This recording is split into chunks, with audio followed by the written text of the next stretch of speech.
गुरुदेव, आजकल सामाजिक संबंधों के आयाम बदल रहे हैं।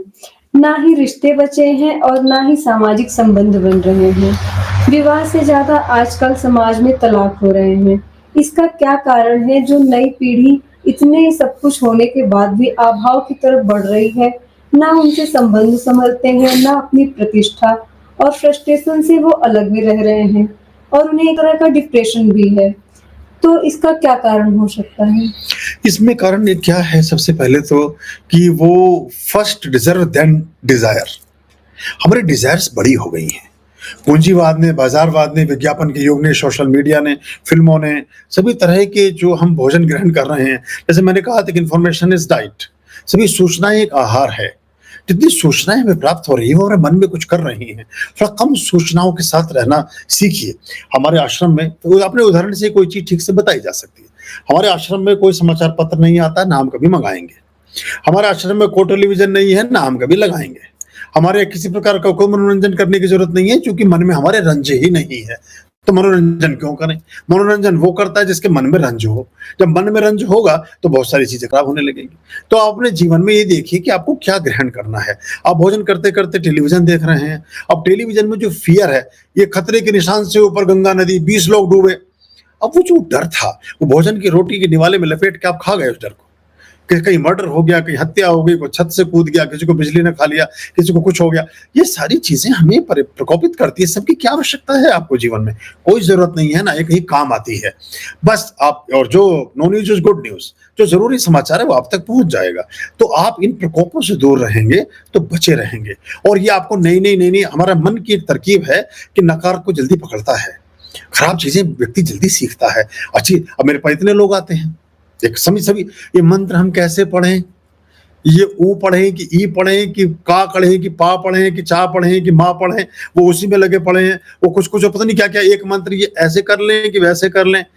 बड़े ऐसे बिल्कुल ऐसे इनोसेंट बनकर आएँगे कि बस ये दुनिया में अभी प्रकट हुए हैं, इतने बड़े पैदा हुए हैं, जितने बड़े ये हैं। ये 42 साल के महानुभाव बैठे हैं, 40 किलो का पेट लिए हुए, लेकिन ये बिल्कुल अभी उत्पन्न हुए हैं और उनको कुछ ज्ञान नहीं है। और उनको ज़रा-सा बाहर निकल के देखो, वो गाली ऐसी धारा प्रवाह बोलते हैं, तो मैं बोले कहाँ से सीखी भाई? कौन-सा इंस्टीट्यूट, कौन-सी विद्यालय, कौन-सी क्लास, कौन-सा, मैंने पूरी दुनिया में घूमा हूँ, कहीं नहीं लिखा देखा कि यहाँ मक्कारी सिखाई जाती है। यहाँ चोरी सीखने के लिए कृपया संपर्क करें। बहुत बढ़िया जेब कतरा बनाने के लिए 3 महीने का शॉर्ट पाठ्यक्रम, या ये शॉर्ट सर्किट मतलब शॉर्ट सर्टिफिकेशन कार्यक्रम हमारा झूठ बोलने का, चालाकी का, हिंसा का, वैमनस्य का, व्यभिचार का, सेक्सुअल क्राइम का, हैरेसमेंट का, दूसरों को नीचा दिखाने का, किसी को ऊपर नीचे, और बड़े ऐसी भोली-भाली सूरत लेकर के लोग आएँगे। तन के जो उजले हैं, मन के बड़े काले हैं। तन के जो उजले हैं, मन के बड़े काले हैं। ऊपर से भोले हैं, पर अंदर से भाले हैं। तो ये वो बाकी काम पूरा करेंगे। एक आदमी अच्छा खासा बेचारा बाहर कहीं कार की ड्यूटी कर रहा है, लोगों को ठीक से गाड़ी लगवा रहा है। अच्छा, तुम्हें आश्रम से बाहर निकाल दिया गुरुजी ने, अब तुम्हें ये वाला काम लगा दिया। अब उसने तो करना नहीं था ये काम। अच्छा खासा एक आदमी का बेचारे का शांत चलता कंकड़ फेंक दिया उसमें, खुद ने तो ये काम करना नहीं था। अच्छा, तुमने कहा है अब तक, तुम ये पुष्पार्चन के फूल ही खोलने में लगे पड़े हो। मतलब ऐसे-ऐसे काइयाँ और स्पेशलिस्ट हैं कि आपको पता भी नहीं चलेगा कि चिपका के आपको चले गए। शांतिपूर्वक माहौल चल, आपका व्यवस्था उन्होंने खराब कर दी।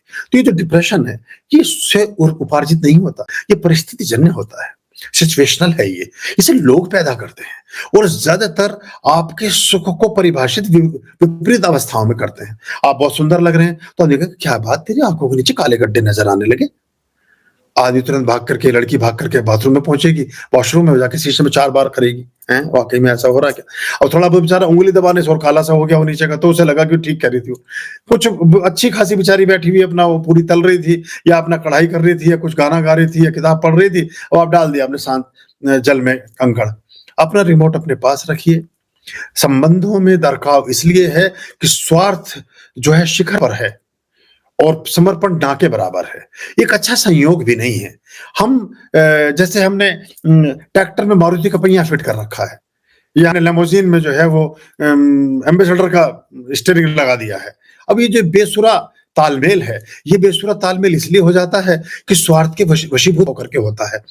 अब जैसे वो एक मेरे पास एक संबंध की बात उन्होंने पूछी है, संबंध के बारे में एक ने लिखा कि जी वो परिवार कोई ना हो, खूब बड़ा घर हो और खाने पीने की कोई दिक्कत ना हो, लड़का भी देखने में सुंदर हो, उससे बहुत लोग मिलने जुलने वाले ना आते हों, अकेला ही अपने कमरे में रहता हो। तो मैंने खूब दिमाग लगा करके सोचा मैंने तो अनाथालय सबसे बेस्ट है इसके लिए, क्योंकि बड़ा सा घर भी है, कोई मिलने जुलने भी नहीं आता है, कोई रिश्तेदार भी नहीं है, लड़का भी अकेला है और चूंकि वहां खूब अच्छा सा भरण पोषण हुआ है तो अच्छा सा शरीर स्वास्थ्य भी ठीक है उसका, कोई नौकरी पे भी नहीं जाता तो घर में रहता है हर समय, तो उसको वो बहुत अच्छे से वहां हो सकता है। तो उस युवती के लिए वो सुयोग्य वर हो सकता है अनाथालय में जो रह रहा है, क्योंकि उसका आगे पीछे तो कुछ है ही नहीं। तो हमने एक्चुअली जैसे कंपनी लगाते हैं, शादी विवाहों को ऐसा बना दिया है, उसमें पैसे का लेन देन है, उसमें पद प्रतिष्ठा है। अब ये जो हिंदुस्तान टाइम्स की एडिटर थी, बहुत बड़ी जर्नलिस्ट हुई है, मेरा नाम इस समय दिमाग से स्लिप हो रहा है, 30 साल पुरानी बात है, कादम्बनी में मेरा कॉलम आया करता था और हिंदुस्तान में भी आता था, हिंदी हिंदुस्तान में। तो वो उनसे मैंने पूछा कि ये आप लिखते हैं कि वर चाहिए, वधु चाहिए, देखो वर तो होता है संस्कार के बाद और वधु होती है पाणी ग्रहण संस्कार फेरे फिरने के बाद, तो किसकी तो वधु चाहिए और किसका वर चाहिए? तो फिर वधु ही मिल रही है और वर ही मिल रहे हैं, कन्या और युवक तो रहे ही नहीं कहीं। और उसमें बड़ी अजीबोगरीब उसमें लिखा कि आए 4 अंकों में आए 5 अंकों में को वरीयता, सरकारी सेवारत को प्राथमिकता, है ना, ये अपना घर के मकान वाले को फलाना, देखने में सुंदर, देखने। आपने एक विज्ञापन मैंने पूरे जीवन में नहीं देखा किसी समाचार पत्र में जिसमें लिखा हो कि व्यक्ति भले ही गरीब हो लेकिन श्रेष्ठ इंसान होना चाहिए, अच्छा संस्कारित, अच्छा सुविचार वाला होना चाहिए, अच्छा सभ्य और सम्मानजनक व्यक्ति होना चाहिए। तो फिर तो बाढ़ है तो सब कूड़ा कचरा तो आएगा ही आएगा।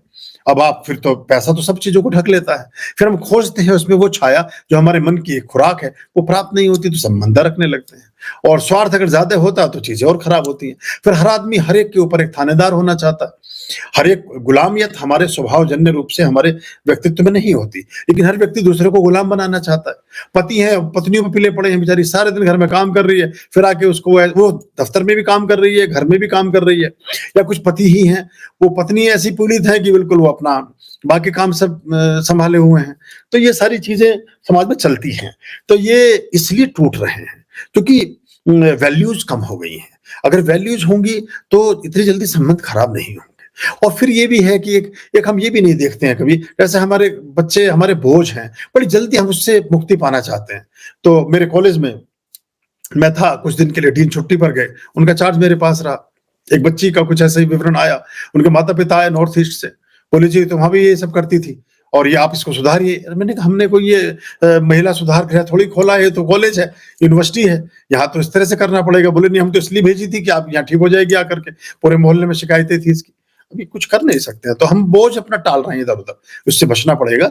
लेकिन संस्कार में होने से और परमात्मा का नाम रखने से बहुत सी चीजें पवित्रता की ओर जाती हैं, सौम्यता की ओर जाती हैं, शुद्धता की ओर जाती हैं। और जब आपकी आत्मा का मंथन होता है, आपकी आत्मा पर पॉलिश होती है, आपकी आत्मा पवित्र, श्रेष्ठ और सुविचार से भरी होती है, तो जीवन में जो कृत्य हैं, व्यवहार है, वाणी है, विचार हैं, सब शुभ और अच्छे ही होने लगते हैं। उसके परिणाम भी अच्छे होते हैं और आप फिर प्रशंसनीय होते हैं, प्रिय होते हैं और सभी लोग आपका अनुकरण करने की तरफ चलते हैं।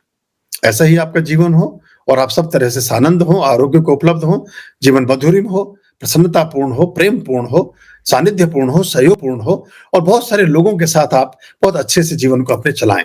खुश रहिए। नमः शिवाय।